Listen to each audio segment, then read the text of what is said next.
Hello and welcome to Daily Debrief brought to you by People's Dispatch. Today we talk about the WHO reporting far higher deaths during the COVID-19 pandemic than countries recorded, the impact of the war in Ukraine on food scarcity, and the Israel Supreme Court ordering the eviction of 1,000 Bedouins. Almost 15 million people died of causes directly or indirectly associated with COVID-19 pandemic in 2020 and 2021, says a new WHO report.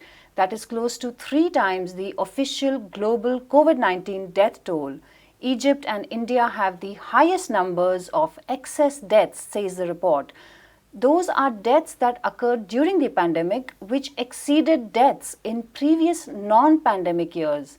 The burden of excess deaths during the pandemic fell on middle-income countries, mostly in Southeast Asia, Europe, and the Americas. We spoke to Prabir Purkayastha earlier about how to understand these numbers. Prabir, welcome to the show. Prabir, the WHO has come up with this report which paints a very startling picture of the excess COVID deaths. How do we define excess deaths due to COVID? What does this mean? Well, the argument is that no statistical system, however good it is, really captures how many people die in epidemics. A lot of people who die may be accounted for as dead if your system of deaths and births or accounting system is good. Most countries, advanced countries have that. Poorer countries don't. There are middle-income countries which do an average of the two. The question is, even if that happens, whether it's a death due to the epidemic, say for example COVID, or is it due to natural reasons, sometimes are not that clear when you're recording it. So people who are recorded as having died of old age in an old age home could have actually died of COVID. So is there a planned underreporting? Probably yes, because people don't want to say that they have had this huge problems in a lot of, we saw in Europe for instance and the United States, old age homes were a major cause of mortality. Right. So therefore this underreporting can take place. Underreporting takes place in countries like India for a number of reasons. Part of it is our death and birth system is not as good as yet, though we are claiming it has improved a lot. But still, a lot of the births and deaths are not recorded or recorded much later and in the approximate sense.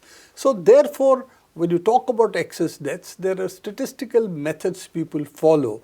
So take a known sample that they actually go rigorously through and they say, okay, in this we find underreportings to be so much. Therefore, the excess deaths is likely to be this. And then use that to extrapolate to the larger figures. That's how excess deaths are calculated. There are various statistical ways of doing it, more rigorous, less rigorous. WHO has claimed that they've used data from different countries, used different kinds of statistical methods. So both data, sampling, statistical methods and modeling have been combined to reach these figures. So this is really the numbers the system reports as death due to COVID and what WHO has estimated based on a whole set of other parameters and what the actual numbers are and the difference is what is being called as excess deaths. So why do we see the numbers very high for certain parts of the world and then not as high elsewhere? What could explain this? Well, again, the question is to what extent the reporting was done properly. Almost all countries which have had large deaths have had a fairly large number of excess deaths. For instance, the United States, which is an advanced country, does calculate it, death and birth figures relatively accurately. Even they seem to have underestimated significantly the number of number of deaths, and therefore even there is a degree of variabilities. I think the estimated calculations showed they had 3 times the deaths they actually said they had. They had the largest number of deaths as the system captured. But this, even then, it seems that the actual figures were 3 times that. In cases like India, WHO said that the numbers seem to be about 10 times what we have declared. So why is this the difference? And that's where I was coming from, that there is a tendency to underreport the cause of death due to COVID, calling it that if you have died of, you're old, you have a number of quote-unquote comorbidities, and you have COVID, then ultimately you will probably die of pneumonia or heart attack or some such thing. Right. There is no death by COVID per se. Okay. Therefore, should you now be recorded as death due to old age, death due to heart attack, death due to pneumonia? And if you want to show that your, say, institution, where you have a lot of old people, are not the ones which is causing the problem, you would report they died of old age, they died of pneumonia, they died of heart attack. You will not report that they died of COVID, because you're really covering up for that. So this could happen across the system as well. For instance, in India, we know that at some point, because there was a very large number of deaths were taking place in the Delta wave, where the hospitals were collapsing, oxygen was not available.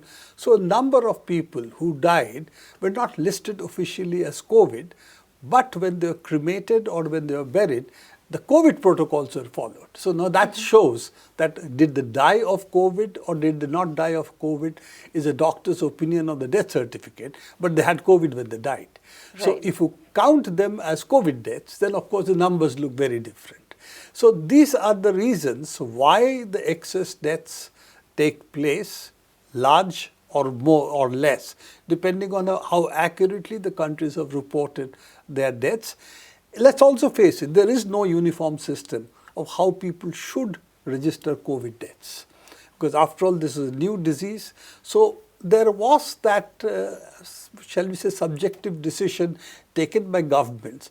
The interesting part is all the subjective decisions led to underreporting of deaths. Yes, that's so right. In more or less degree. So if you take that into account, well, the death globally seems to have been 3 to 4 times what were reported globally.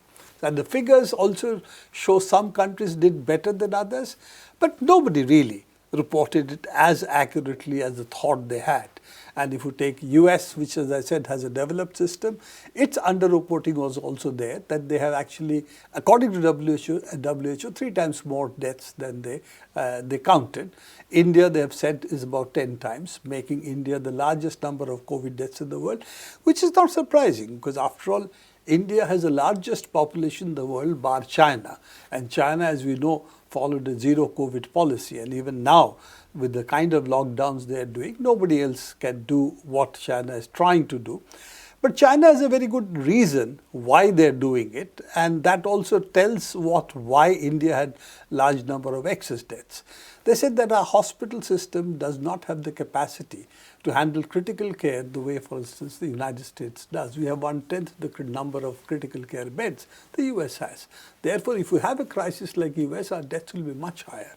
Therefore, Indian deaths, if you take that logic into account, is also much higher, precisely for that reason. As you know, the Delta wave, the hospitals really collapsed at some point, and that's when the deaths go high.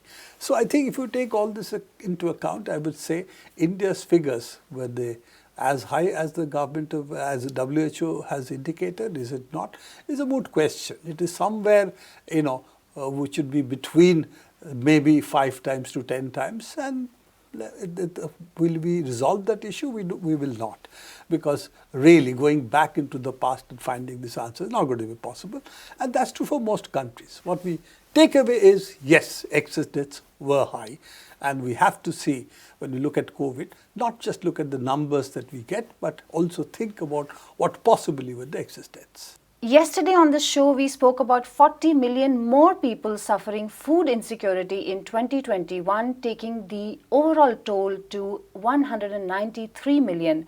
The Global Network Against Food Crisis reported recently that conflicts contributed the most to this growing toll of extreme food scarcity, hunger, and starvation.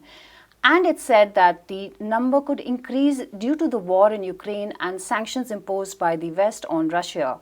Earlier today, Prashant from People's Dispatch spoke to John Ross of the No Cold War platform on how the war and sanctions could impact food prices around the world. So my first question was really regarding just a follow-up of what we were talking about. Like, we saw the 2021 numbers, which are really bad, and the estimates are that 2022 is going to be equally bad. Like you write in the briefing, the fact that senior officials have already said that the Ukraine war is going to make an already bad situation worse. So could you first maybe tell us some of the ways in which this is likely to play out? Well, the most important is going to be a huge wave of global inflation. If we look at, for example, commodity prices, if you take it compared to a year ago, wheat prices are up by 44%, oil prices up by 67%, and other things are up even more. Coal's up over 200%, for example. So you're going to have an enormous inflationary shock, which will go through the world. And secondly, this is going to get worse due to two factors. One is the very inflationary policies which have been pursued by the United States. And the second is the shortages. If you take food, the particular thing we're dealing with, the UN Secretary General was very blunt. He said it is impossible to restore the world food situation without resuming supplies from Ukraine and Russia. Ukraine and Russia between them account for 30% of world wheat exports. And the Ukraine is an enormous supplier of food. And also, incidentally, Russia is the world's largest supplier of fertilizer. So we're not even going to be able to compensate for the shortages of exports from Ukraine and Russia by stimulating local production, which could sometimes occur because there's not going to be the fertilizer in order to increase the yields. So therefore, I think that the UN Secretary General is exactly right. It's quite impossible to overcome this situation without restoring Ukraine and Ukraine and Russia into the world food supply. John, in this context, of course, one of the things the briefing also focuses on is how the global south is especially going to be hit by this crisis. So could you talk a bit about that as well? Well, of course, because the inflationary effect is going to be worse in global south countries. For example, Brazil. Brazil is not a country which is being hit by, for example, sanctions or a debt crisis, which makes the situation worse for other countries. Inflation in Brazil is already 11% and is rising. In some other countries, it's much worse, where you have supplementary factors. For example, in Argentina, it's 55%. So therefore, you're going to have a huge inflationary shock. Well, in many countries in the global south, you can't possibly compensate for the shortages of exports cut off from the Ukraine and Russia. For example, Egypt is entirely dependent upon imports of wheat, and there's no possibility whatever to increase the local food supply enough. But even in countries which are not dependent upon imports, the fertilizer shortage is going to cut the yields, and therefore the local farmers are not going to be able to increase the situation. Now, of course, in the global north, you have a shock absorber against this due to the higher standard of living. So there's not going to be a problem of hunger in the global north. There will be problems that people will have to cut back on their expenditure. There will be problems of increase in poverty, but there's not going to be a problem of poverty, of hunger. Whereas in the global south, as was indicated, you're looking at a situation where hundreds of millions of people are going to be looking at the situation of hunger. Oxfam put it very simply. They said this is the worst economic and social shock globally that's occurred since World War II. We have, of course, had disastrous famines in individual countries since World War II, but this is the biggest global shock on food, for example, that's occurred since World War II, and they're absolutely correct about it. Right. John, in this context, of course, despite the nature of the crisis, which was pretty much evident from months ago, the fact is that the United States and its allies have continued with a policy of sanctions they've imposed, and numbers are quite huge by now. So how do you see these sanctions also worsening this crisis? Well, I thought it was put very well, actually, by a commodity trader in Afghanistan, who said that the United States thinks it's sanctioned Russian banks, but actually it's sanctioned the entire world. Because what has actually happened is, if Russia and Ukraine can't export, and also incidentally, it's not merely that they can't export due to the sanctions, importing countries are concerned because they may be hit, importing companies and countries, they're worried that they may be hit by US sanctions, therefore they're worried about importing. Under those circumstances, he's quite right. The United States has unilaterally sanctioned the entire world. Now, in the United States, the situation is going to be very unpleasant due to, by US standards, due to the very high inflation. US real wages have fallen by 2.7% in the last year. Now, in a country like the United States, that's an extraordinary fall in income. But of course, by global South standards, that's not so serious. Whereas in the global South, this is going to translate into extraordinarily squeezed living standards for hundreds of millions of people. Or maybe if it continues this, we may even be talking about the situation of billions of people, but certainly hundreds of millions of people. And for some hundreds of millions of this is going to turn into a life-threatening situation. So the United States is therefore literally attacking, as was said, sanctioning the whole world, is attacking the living standards of hundreds of millions of people at a minimum throughout the entire world. I think this is one reason, in addition to the politics, why most of the global South has refused to join in the sanctions against Russia. But on the other hand, the United States is in a very, we may say, reckless and unilateral mode. So we don't exactly know what they're going to do against other countries. And this is making a number of companies, for example, very jumpy in the situation. So basically, the United States is imposing the cost of the war onto the population of most of the world. There's wide criticism of an Israeli Supreme Court decision that allows the eviction of Palestinian Bedouin communities from the West Bank. The government of Israel is attempting to evict around 1,000 Palestinians from the southern occupied territory. The Supreme Court has turned down an appeal of the residents to stop their eviction. We have Abdul from People's Dispatch here with us with more detail. Abdul, what exactly has happened in this area? What is the eviction? What is the background to this eviction? As far as the legal case is concerned, there was in 1981, as we all know, in 1967, Israel occupied the West Bank. In 1981, its military declared that particular region as a firing zone, and they wanted that land to be emptied. But the people living there for generations went to court, and that case was going on in the Israeli courts for last many decades, you can say.